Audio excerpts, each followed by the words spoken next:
Chuck Grassley was out today on the floor of the Senate talking about how DHS was sponsoring unaccompanied minor children to come into the United States. Okay, it's the trafficking of children by our own government, by the Democratic government called Joe Biden and Kamala Harris and the rest of them under Alejandro Mayorkas.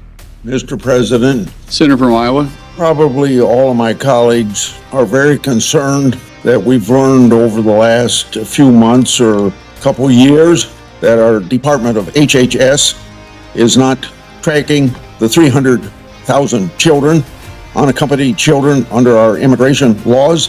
We don't know where they are.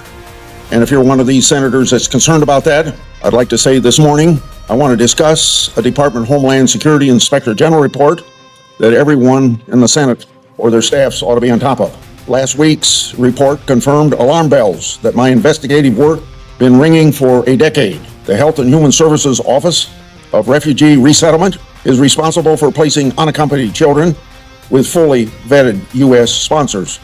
And so what we're finding out is that children are being placed in sponsorship that has not been properly vetted. Hundreds of thousands of children were unaccounted for during the Biden administration. Which we covered. This Inspector General report confirmed that the Biden administration Health and Human Services failed to take necessary steps to protect and find migrant children. Last Congress, my oversight attacked these failures on behalf of these children. The Biden administration obstructed my oversight.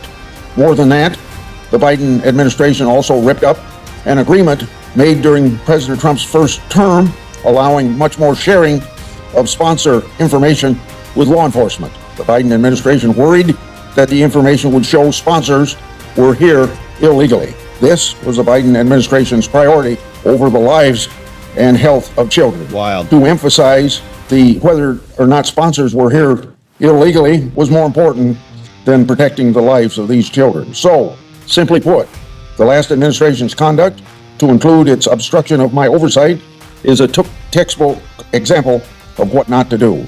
So I urge my colleagues, please read the Inspector General's report. Thank you, Chuck Grassley. So that was Chuck at 1.5 speed, and he was explaining, I think essentially, that they were just bringing kids in and just shoving them with anybody anywhere that they could find just to get rid of them, right? Get them out of the pipeline.